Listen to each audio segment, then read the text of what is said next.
आपका बहुत बहुत स्वागत है हमारे टीचिंग प्रोग्राम शिक्षा सिटी पे। तो आज हम आपको प्रैक्टिस सेट का जो है कि 17वां सेशन प्रेजेंट करने वाले हैं।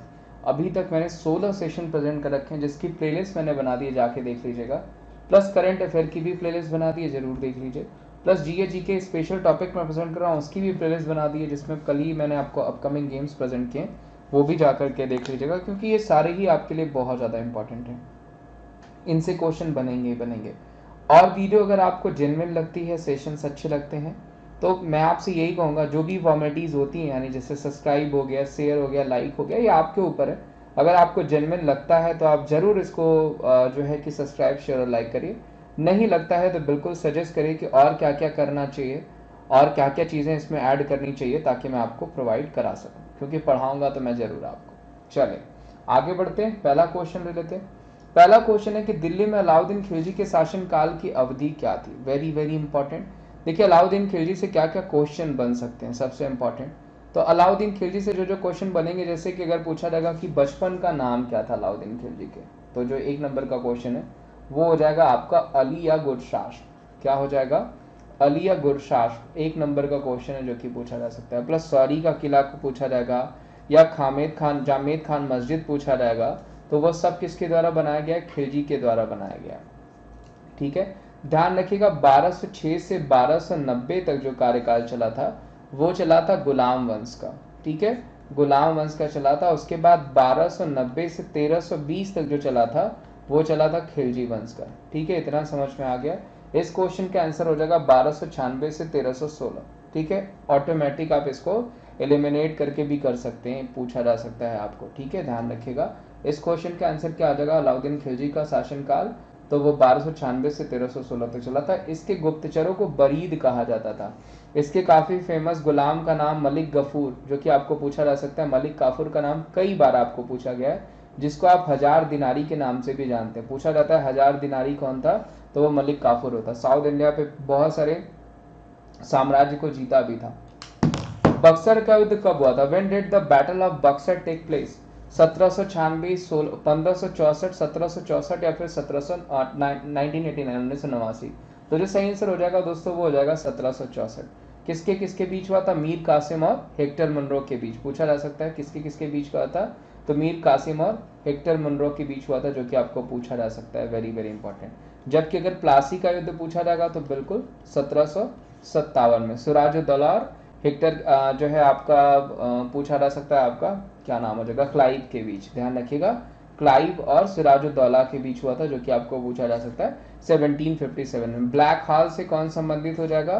तो वो सिराजुद्दौला ही संबंधित हो जाएंगे। पत्नी पति की बंधुता दासी नहीं है, वह पति की तरह अपना रास्ता चुनने के लिए स्वतंत्र है। ये किसने कहा था? तो महात्मा गांधी ने कहा था। ध्यान रखिएगा, पूछा जा सकता है 1917 में। पहला अगर पूछा जाएगा कहाँ पे, तो चंपारण से आंदोलन की शुरुआत करी थी गांधी जी ने, पूछा जा सकता है। सविनय अवज्ञा आंदोलन वर्ष 1930 में कहां से शुरू हुआ था? डांडी। और डांडी यात्रा पूछा जाएगा कितने दिनों तक चली थी? तो 24 दिनों तक चली थी। 1931 पूछा जाएगा तो गांधी अरविंद समझौता, और 1931 की गोलमेज सम्मेलन में ही गांधी जी ने भाग भी लिया था।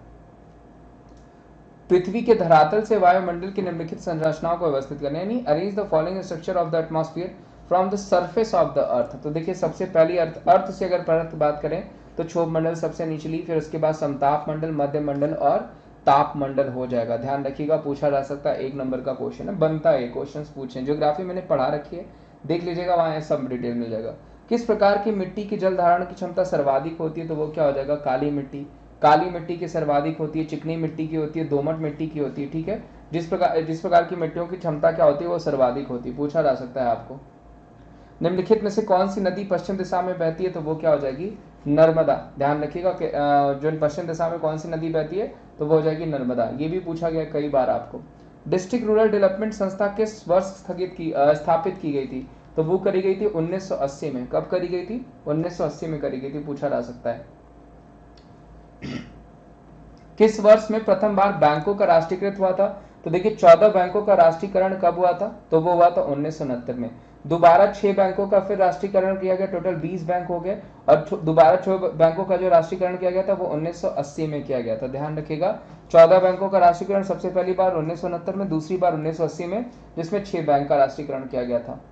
संप्रभु राज्य किस शब्द निम्नलिखित में विचार करें? एक देश में अन्य देश की संप्रभुता के साथ उनके बिना संप्रभु हो सकता है, यूएनओ में सदस्यता प्राप्त करने वाले देश संप्रभु होते हैं, या ए और बी दोनों। देखिए संप्रभु बेसिकली क्या होता है कि जिनका अपना सब कुछ हो, जो अपने समान लोगों को रखें, यानी एक तरीके की उसमें बातें हो, वही क्या हो जाता है आपका संप्रभुता। और अपने तरीके के ही राज्य से वो चाहे तो सम्मिलित होना चाहे, तो संप्रभुता यही होता है, सोवरेनिटी यही होती है, जो कि इसका आंसर हो जाएगा उपयुक्त में से कोई नहीं। ध्यान रखिएगा, ये मैं आंसर बताना भूल गया आपको।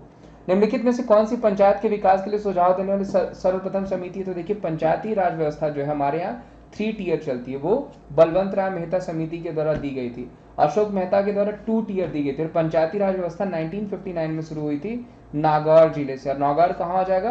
वो हो जाएगा राजस्थान। पूछा जाता है, 1 नंबर का क्वेश्चन ये बनता है आपको। सूचना अधिकार अधिनियम वर्ष कब लागू हुआ? तो देखिए अक्टूबर 2005 में आपका लागू हुआ था RTI act. Very very important, note down कर लीजिएगा, कंफर्म पूछा जाएगा। आरटीआई एक्ट कब फोर्स में आया? तो वो 2005 में आया था, पूछा जा सकता है आपको। ओमेगा 3 वसा अम्ल उपस्थित होता है किसमें? मछलियों में, अखरोट में। ध्यान रखिएगा, जिम में अगर आप जाते होंगे तो आपको ओमेगा को हमेशा प्रेफर किया जाता है, जो कि मछलियों से और अखरोट से मिलता है, यानी ए और बी जो हो जाएगा वो बिल्कुल सही आंसर हो जाएगा दोनों। जुगाली करने वाले पशुओं का आमाशय में बटा होता है कितने भागों में? 4 भागों में बटा होता है। ध्यान रखिएगा, जो रेमिनेंट एनिमल्स होते हैं उनके जो स्टमक होते हैं 4 भाग में, आमाशय जो होते हैं वो 4 भागों में बटे होते हैं। केंद्रीय मंत्री किरण रिजिजू ने गणतंत्र दिवस 2021 में परेड में निम्नलिखित में से किस राज्य की झांकी को पद्म पुरस्कार दिया था? तो उत्तर प्रदेश। ध्यान रखिएगा 2021 में भी, 2022 में भी क्या हो जाएगा? उत्तर प्रदेश ही हो जाएगा, पूछा जा सकता है। 2021 में राम मंदिर था, 2022 में विश्वनाथ मंदिर था, जो कि उत्तर प्रदेश से ही संबंधित है। केंद्र सरकार द्वारा 25 जनवरी 2021 को पद्म पुरस्कारों की घोषणा करी गई, और ऑप्शंस क्या है? इस वर्ष राष्ट्रपति रामनाथ कोविंद ने 119 पद्म पुरस्कार की मंजूरी दी। इस वर्ष 2 लोगों को मरणोपरांत पद्म विभूषण पुरस्कार दिया गया, और जापान के पूर्व प्रधानमंत्री शिंजो आबे को भी पद्म विभूषण पुरस्कार दिया गया। बिल्कुल सही है, 119 लोगों को दिया गया था, मैक्सिमम 120 लोगों को दिया जा सकता है। और इस बार पूछा जाएगा 2022 में तो 128 लोगों को दिया गया। ध्यान रखिएगा, 4 लोगों को पद्म विभूषण, 17 लोगों को पद्म भूषण और 107 लोगों को पद्मश्री दिया गया इस बार, जो कि आपको पूछा जा सकता है।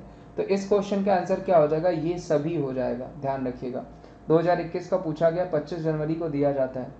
किस कंपनी ने हाल ही में वित्तीय रिपोर्टिंग उत्कृष्टता के लिए ICAIT राष्ट्रीय पुरस्कार जीता है? तो वो हो जाएगा भिल। ध्यान रखिएगा, भिल का अगर पूछा जाएगा कौन हो जाएंगे डायरेक्टर? नलिन सिंघल। ठीक है, सेल का पूछा जाएगा सोमा रॉय, पूछा जा सकता है आपको, 1 नंबर का क्वेश्चन है। सोमा मंडल हो जाएंगे, ध्यान रखिएगा। और भारतीय स्टेट बैंक का पूछा जाएगा, अगर अभी पूछा जाएगा तो आपको देखिए सबसे पहले तो आपको पूछा जा सकता है कि इसके जो है कि CFO कौन है? तो चरणजीत सिंह अत्रा हो जाएंगे। और दिनेश खर्रा कौन हो जाएंगे? इसके मेन हेड हो जाएंगे, जो कि पूछा जा सकता है। ONGC का पूछा जाएगा तो वो कौन हो जाएगा? अलका मित्तल हो जाएंगी, जो कि पूछी जा सकती है आपको। इस क्वेश्चन का आंसर भिल हो जाएगा। जून 2021 में नीति आयोग द्वारा SDG इंडेक्स में 3रा संस्करण जारी किया। इस इंडेक्स में पहले स्थान पे कौन सा है? कई बार मैंने पढ़ा रखा है। SDG इंडेक्स में पूछा जाएगा तो क्या हो जाएगा? सस्टेनेबल डेवलपमेंट गोल्स में पहला नंबर पे केरला हो जाएगा। उत्तर प्रदेश आपका स्मार्ट सिटी में हो जाएगा। आंध्र प्रदेश अगर आपको पूछा जाएगा तो स्कॉच, अगर पूछा जाएगा स्टेट ऑफ द ईयर किसको दिया गया? आंध्र प्रदेश को दिया गया, पूछा जा सकता है, 1 नंबर का क्वेश्चन है। इस क्वेश्चन का answer Kerala, P Vijayan CM और आरिफ मोहम्मद खान गवर्नर। 22 फरवरी 2021 को प्रस्तुत उत्तर प्रदेश बजट 2021-20 से संबंधित कथनों पर विचार कीजिए। उत्तर प्रदेश के वित्त मंत्री सतीश महाना ने वित्तीय वर्ष 2021-22 के लिए बजट विधानसभा में पेश किया। प्रस्तुत बजट का आकार जो है वो 5,50,270 करोड़ रुपए था। यह बजट उत्तर प्रदेश के इतिहास का सबसे बड़ा बजट था, और यह प्रदेश का पहला पेपरलेस बजट था। तो जो सही आंसर हो जाएगा दोस्तों वो क्या हो जाएगा? वो हो जाएगा 2, 3, 4। जो सही आंसर हो जाएगा वो क्या हो जाएगा? 2, 3, 4 जो है आपका परफेक्ट यानी सही आंसर है। भारत की पहली बुलेट ट्रेन कहां से कहां के लिए दौड़ेगी? तो वो दौड़ेगी अहमदाबाद से मुंबई के लिए। Very very important. और 600 किलोमीटर पर स्पीड के से बनाने वाली पहली ट्रेन कौन होगी? तो वो मैग्लेव हो जाएगी। वो कहां पे? वो चाइना बना रहा है मैग्लेव ट्रेन। सार्क के संबंध में निम्नलिखित में से कौन सा कथन जो है सत्य नहीं? सार्क सदस्यों में साफ्ता नाम की संधि का हस्ताक्षर किया गया है। प्लस उसके अलावा इसका पहला सम्मेलन जो है बेंगलुरु में हुआ था, इसका मुख्यालय नेपाल में है, और सार्क की एस्टैब्लिशमेंट 1985 में थी। बिल्कुल सही है, ये ध्यान रखिएगा। जो गलत है वो हो जाएगा ऑप्शन बी। ठीक है, प्लस ध्यान रखिएगा अगर पूछा जाएगा शार्क डेवलपमेंट फंड का, जो मैं आपको बताता हूं हमेशा, सार्क डेवलपमेंट फंड का हेडक्वार्टर कहाँ पे हो जाएगा, वो हो जाएगा थिम्पू में। कंफ्यूजन में आप गलत कर देते हैं, जबकि सिर्फ सार्क पूछा जाएगा तो काठमांडू। वी आर डिस्प्लेस्ड पुस्तक किसकी हो जाएगी, तो वो हो जाएगी मलाला यूसुफजई की। आई एम मलाला और वी आर डिस्प्लेस्ड किसकी किताब हो जाएगी, इन्हीं की। 12 जुलाई को मलाला डे सेलिब्रेट किया जाता है, पूछा जाता है। और इनके ऊपर एक किताब मूवी भी बनी थी जिसका नाम हो जाएगा गुल मकई, पूछा जाएगा गुल मकई किसके ऊपर बनी थी, तो मलाला यूसुफजई के ऊपर ही बनाई गई थी। उस भारतीय राज्य का नाम बताइए जिसने सर्वाधिक नोबेल पुरस्कार विजेता दिए, कौन हो जाएगा, वेस्ट बंगाल। ध्यान रखिएगा सबसे पहला नोबेल पुरस्कार भी यहीं से था। उस भारतीय राज्य का नाम बताइए जिसने, ये क्वेश्चन का आंसर हो जाएगा वेस्ट बंगाल। उस प्रथम भारतीय का नाम बताइए जो ऑस्कर अवार्ड विजेता है, Bhanu Athaiya. Very very important, पूछा जा सकता है। कॉस्ट्यूम की कैटेगरी में भानु अथैया को जो है कि ऑस्कर अवार्ड दिया गया था। उत्तर प्रदेश में काला नमक महोत्सव का आयोजन मार्च 2021 में किस वर्ष में किया गया, तो वो किया गया सिद्धार्थनगर। काला नमक चावल बेसिकली ध्यान रखिएगा गौतम बुद्ध का प्रसाद कहा जाता है और ये एक राइस होता है। कहाँ पे, सिद्धार्थनगर में किया गया। 1194 में चंदावर के युद्ध में मोहम्मद गोरी ने किसे पराजित किया, तो जयचंद को पराजित किया था। जबकि 1191 और 1192 किससे संबंधित है, पृथ्वीराज चौहान से, जिसमें पृथ्वीराज चौहान की पहले में जीत हुई और दूसरे में हार हो गई थी। इस क्वेश्चन का आंसर जयचंद हो जाएगा, चंदावर का युद्ध। गौरी ने, ध्यान रखिए, लक्ष्मी माता के जो है कि लक्ष्मी माता के सिक्के जो है चित्र अंकित कराए थे अपने सिक्कों पे। पूछा जाता है कि कौन सा मुस्लिम शासक ने लक्ष्मी माँ के जो है कि चित्र को अंकित कराया था अपने सिक्के पे, तो वो मोहम्मद गोरी हो जाएगा। भारत में पुर्तगाली साम्राज्य का वास्तविक संस्थापक कौन कहा जाता है, अल्बुकर्क। ध्यान रखिएगा, और अल्बुकर्क ने ही गोवा पे कब्जा किया था। पूछा जाएगा गोवा पे किसने कब्जा किया था, अल्बुकर्क ने, पुर्तगाली। पहला पुर्तगाली भारत कौन आया, वो हो जाएगा वास्को डे गामा, कोचीन से। अगर पूछा जाएगा पहला पुर्तगाली गवर्नर जनरल पूछा जाएगा तो वो हो जाएगा फ्रांसिस अल्मेडा।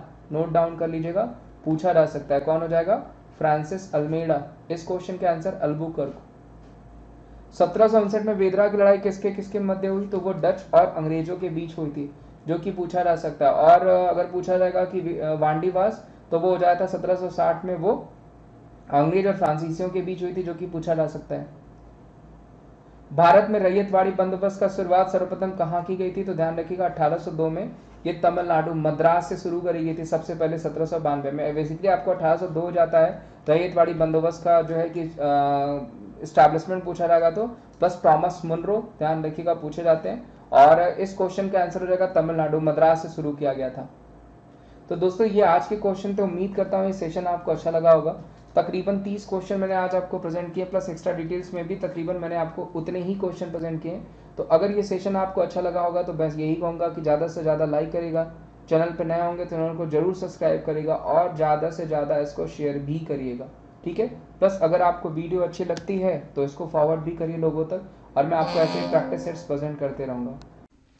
तो जैसा कि दोस्तों मैंने आपको बताया कि अनअकैडमी पे अभी आपको जो है सब्सक्रिप्शन लेने पे, अगर अभी आप सब्सक्रिप्शन लेते हैं wimlesh@14 कोड यूज करके, VIMLESH@14, जो कि डिस्क्रिप्शन बॉक्स में भी दे रखा है, तो आप 20% का ऑफ पाते हैं, प्लस 10% का ऑफ जो है आप क्वाइन से भी पाएंगे। टोटल 30% का ऑफ पाते हैं, प्लस 6 मंथ का एक्सटेंशन भी आपको मिलेगा, यानी 12 महीने का सब्सक्रिप्शन लेने पे 18 महीने का, और जो है 24 महीने का सब्सक्रिप्शन लेने पे 30 महीने तक का वहां पे आपको ऑफर मिलता है। और 10 से 15 तारीख तक ही ये ऑफर है। तो मैं यही कहूंगा कि जल्दी से सब्सक्राइब कर लीजिए, और किसी भी तरीके की डिटेल्स आपको लेनी हो तो आप इस नंबर पे कांटेक्ट कर सकते हैं। कोड जो आपको यूज करना है 20% का ऑफर लेने के लिए, वो wimlesh@14।